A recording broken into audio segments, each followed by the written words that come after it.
Efectivamente, pues como lo hemos estado comentando, el tema es muy amplio.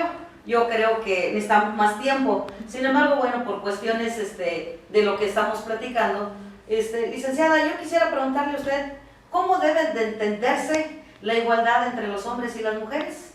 Estamos hablando ahorita de papás, de mamá y todo eso. ¿Cómo debe entenderse ese aspecto? En el ámbito jurídico. Claro, por supuesto. Claro, pues es muy importante esto que preguntas, porque pues desgraciadamente hay tantos malos entendidos para entendernos igualdad.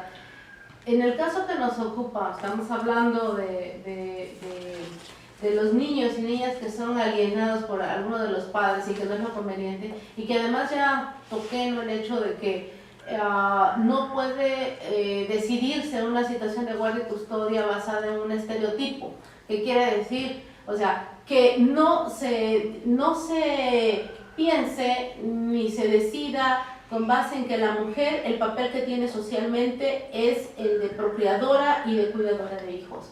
¿Sí? No es así esa situación, y entonces, por lo tanto, siempre hay, todavía ahí yo he visto resoluciones de jueces que dicen, se le concede la guardia y custodia a la madre, dice porque es la más apta, ¿no? Y el término es así, es la más apta para que ejerza la guardia y custodia, y además dicen considerando la edad a veces de está niño, en sentencias, ¿no? Esos conceptos, ¿verdad? Todavía, sí, desafortunadamente, todavía. Y ya no son válidos. Quiero decirle a la ciudadanía, no son válidos, ya no es legal, porque en efecto es excluyente. El término que de ahora en adelante hay que manejarlo y comprenderlo es excluyente, ¿verdad? Nos excluye al padre. Sí, por supuesto. Excluye al padre. El padre no puede ser apto. que tanto, qué bueno, por una parte ya no es cierto que estemos en pañales en México con relación a hablar del tema de la igualdad de hombres y mujeres, porque fíjate que ahora, así como ya hay organizaciones civiles de mujeres que luchan por sus derechos, porque estos están claramente ya establecidos en convenciones internacionales y en las leyes locales y nacionales además, que los hombres ya están organizándose también, están organizando y tienen varias organizaciones, y aquí en Guerrero existe uno en particular en Acapulco, en que esos hombres que se han sentido excluidos de los órganos de justicia están teniéndose que agrupar de algún modo hasta para hacer presión y obligar a los juzgadores a que los vean, los visibilicen, no los excluyan. A ver, ¿por qué yo, padre, no puedo ejercer la guardia y custodia? Sí, estoy hablando de que a nivel internacional la convención que habla de de terminar con todas las formas de discriminación contra las mujeres, la llamada CEDAW, ¿sí? Dice que si bien las mujeres no tenemos que ser discriminadas, en realidad lo que intenta la convención es que hombres y mujeres seamos iguales, ¿sí? No, entonces, si somos iguales, tenemos los mismos derechos, mismas obligaciones. Por supuesto. Entonces, para la crianza, ambos estamos obligados. No solo lo dice en Guerrero lo dice nuestro Código Civil. Padre y madre están obligados a dar alimentos a sus hijos, por ejemplo. Y alimentos no es que le des de comer solamente, ¿no? Alimentos de manera física o material que le estés dando de comer en la boca, ¿no? Exacto. Sí, Tienes que proveerlo de estudio, que tenga salud, que tenga recreación, que lo orientes, que lo guíes, que lo apoyes de todas las maneras, dice nuestro Código Civil, para que el ser humano alcance su fin, su plenitud, que es ser feliz. Claro. ¿Sí? Entonces no puedes ser feliz si lo estás maltratando. Entonces no puedes decir que la madre, porque es la madre, no lo maltrata y que en realidad hace esto. Hoy en día hay muchas madres muy desobligadas también, muy indiferentes, que creen que porque tienen la guardia y custodia del hijo de todos modos, pero están atendiendo la televisión o el teléfono celular. En realidad no están atendiendo al hijo, ¿no? No están atentas a todo lo que necesitan, no les dan un tiempo de calidad y de nada sirve que estén viviendo bajo el mismo techo, ¿no? Entonces el padre exactamente está obligado a hacer lo mismo, y hay padres que ejercen esa paternidad o esa crianza de manera muy efectiva, donde los niños se sienten muy a gusto. Hay cada vez hasta más películas que ilustran esa forma de relación entre el padre y su hijo, un padre soltero, ¿no? Que tiene bajo la guardia y custodia a su hijo, y lo hace muy bien, lo hacen muy bien. Entonces, si además legalmente está establecido que somos iguales, ¿verdad?, para ejercer derechos y obligaciones, esa es una parte fundamental. Pero desde luego, el padre tiene que responder de esa manera, de la que estoy hablando, que son las condiciones para ejercer la guardia y custodia, que no es sexista. Una mujer no exactamente es la única que puede hacer ese tipo de cuidado, sino también el hombre. Es más, hay mujeres, hay madres que como que le temen a ese cuidado cuando se trata de hijas, ¿no? Siempre tienen un temor que el padre no va a cuidar bien a la hija, o se va a aprovechar de ella. Son los estereotipos, ¿no? pues que exacto, tenemos todavía es a esta altura, ¿no? esa lucha. Y sin embargo, si supieran, y tú lo sabes, Mitzi, y ojalá me apoyes con esto, que psicológicamente está establecidos en España. Yo he visto mucho esa difusión en todo lo que leo de aquel país, porque están muy adelantados con relación a los derechos de las mujeres, y esto de la guardia y custodia igualitaria, con relación a que la relación entre una hija y un padre debe ser todavía más cuidada y comprendida entre las personas, porque de ello depende, fíjate, de ello depende la imagen y la idea que tiene esa hija de un hombre. Esa relación que se dé con su padre es la que a ella para siempre la va a ubicar en cómo es en realidad esa relación con un hombre, ¿no? La va a ayudar a decidir qué tipo de relación quiere tener con un hombre, ¿sí? ¿Sí o no? Claro, sí, definitivamente a nivel psicológico, a nivel emocional, tiene una importancia significativa el apego de los hijos e hijas, ¿no? Con ambas figuras parentales, en particular lo que comenta la licenciada, la relación entre padre e hija es un referente para las hijas, y con base en ello se puede elegir qué tipo de relación tener en el futuro o qué tipo de relación no tener en el futuro. Entonces, por supuesto que es importante cuidar esa parte. Yo creo que es bien importante ir observando los avances. No menos cierto es de que no por el hecho de tener una ley la aplicamos materialmente o físicamente en el mundo fáctico como quisiéramos que fuera, ¿no? Recuerden ustedes que, por ejemplo, aquí tenemos una Secretaría de la Mujer. Entonces estamos hablando de que se atiende exactamente a la pura mujer. ¿Y el hombre qué? ¿O el papá qué?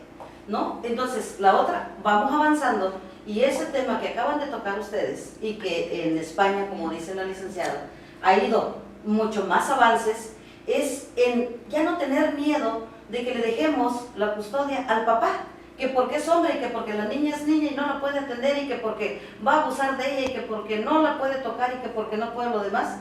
Estamos luchando todavía con esos estereotipos.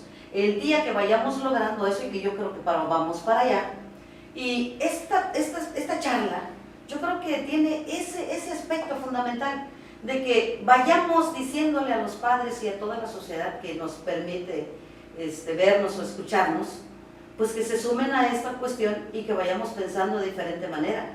En este siglo ya no podemos ir pensando en retrocesos, ya no podemos seguir pensando como hace 20 años, como hace 50 años.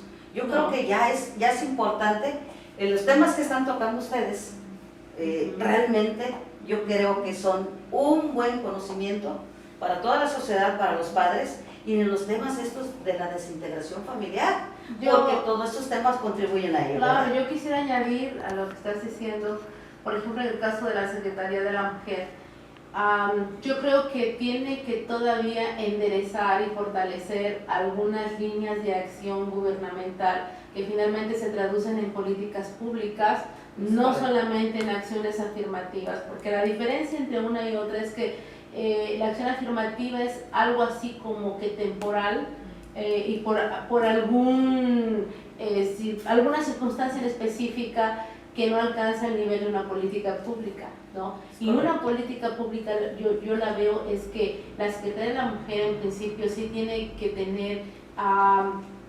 actividades más acertadas, incluyentes, ocuparse más de lo que significa esa nueva masculinidad que estamos buscando, que sea responsable, con obligaciones paternas apegadas a lo que acabamos de decir, y que jurídicamente, porque además tienen una Procuraduría de Defensa de la Mujer, esa Procuraduría debería de ser ejemplo, precedente de cómo debe promoverse y aplicarse la justicia totalmente igualitaria entre hombres y mujeres. Sin embargo, es un área muy poco apoyada, muy poca difundida y obviamente no alcanza ese nivel de consolidación que se requiere en Guerrero, donde en el que se debe desde ahí, en principio, generar esas prácticas nuevas que deben de ser de justicia igualitaria para hombres y mujeres, ¿sí? Claro. Entonces, y por eso es que decías hace rato que no es conveniente que se atienda solamente a mujeres y no se atienda a hombres, ¿no? Yo creo que debería haber un área destinada para hablar de igualdad para atender a hombres, que muchos sí quieren saber, y cómo sé si estoy siendo violento y que además eso es ilegal. Fíjate, es como que una situación que es increíble, pero sí muchos hombres no saben que son violentos y que esa conducta es ilegal y que lo pueden sancionar. Entonces sería bueno, a lo mejor un área, sería innovador, quizá, no sé, yo he pensado eso, que pudiera agregarse a la actividad de la propia Secretaría de la Mujer, así como atienden a las mujeres víctimas de violencia, atiendan también a los victimarios. Es que debemos con una visión integral, creo que debemos de observar que no puedo atender nada más una sola parte. Si hablamos de violencia, si el hombre en aras de que se le ha dicho que él es el generador de la violencia, o sea, yo voy a atender a las mujeres y no voy a atender al que genera la violencia. O sea, no entiendo cómo podríamos resolver el problema entonces. Si hablamos de una política pública, no son temporales, son permanentes. ¿Sí? Y debe de observarse que los actos deben de llegar materialmente pues, a la gente, ¿no? Entonces hay que atenderlos de manera, porque si no, seguimos en la exclusión. Primero porque estamos atendiendo a la mujer, porque pobrecita, porque se le impone la violencia, y como este generador no la atendemos, y si atendemos a la mujer y de todas maneras la volvemos a regresar a su hogar, o sea, yo no veo cómo se pueda resolver eso.